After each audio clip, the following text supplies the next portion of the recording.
तो अगला क्वेश्चन देखते हैं। अगले क्वेश्चन में हमें बोला है ग्राफ दे रखा है, ठीक है, वी स्क्वायर वर्सेज एक्स का, और मैग्नीट्यूड बताना है मैक्सिमम एक्सेलरेशन का, ठीक है। मैक्सिमम एक्सेलरेशन का अपन को मैग्नीट्यूड बताना है। तो आप देख सकते हो मैक्सिमम जो आपका एक्सेलरेशन होगा वो कहाँ पर होगा। देखो वी स्क्वायर वर्सेज एक्स का ग्राफ है, मैंने आपको पहले भी बताया हुआ है कि जब भी ग्राफ का क्वेश्चन आए, ग्राफ के क्वेश्चन में आपके पास में 3 हथियार रहते हैं। पहला होता है आपका ग्राफ की इक्वेशन ऑफ ग्राफ।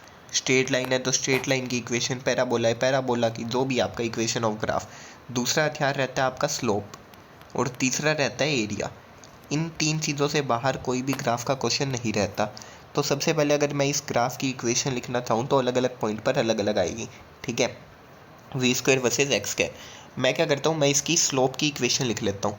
स्लोप अगर मैं देखना चाहूँ तो अलग अलग पॉइंट पर मेरे को अलग अलग मिलेगी, ठीक है। यहाँ पर अच्छा, स्लोप बेसिकली होता क्या है, स्लोप होता है आपका d y by d x, ठीक है। स्लोप क्या होता है आपका, स्लोप होता है आपका d y by d x.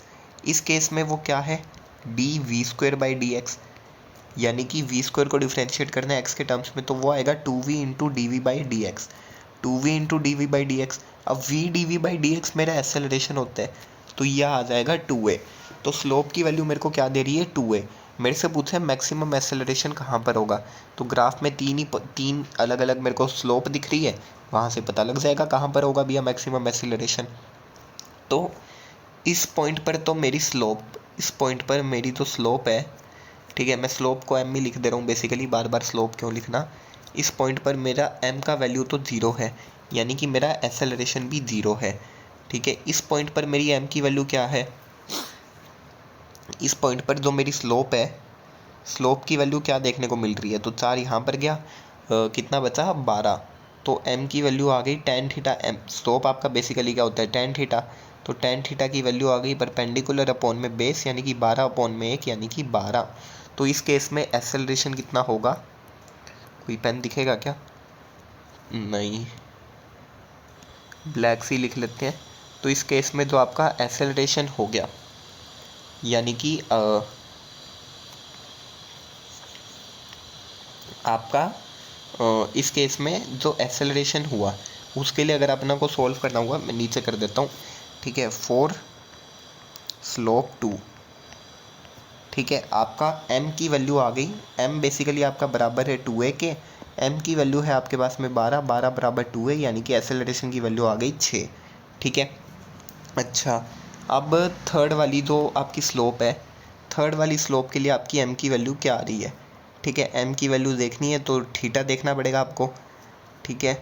तो बेसिकली ये किसके बराबर आ रहा है थर्ड वाली में, तो 16 अपॉन में 2, 16 अपॉन में 2 यानी कि 8 के बराबर।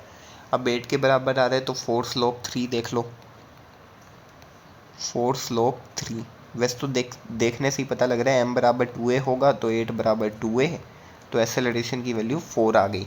यानी कि आपका जो मैक्सिमम एक्सेलरेशन है, मैक्सिमम एक्सेलरेशन वो किसके बराबर है, आपने अल्फ़ा के बराबर दिए हुए है, वो किसके बराबर आ गया 6 के बराबर। कौन से केस में, स्लोप 2 के केस में। तो यहाँ पर 6 ही आपका आंसर है।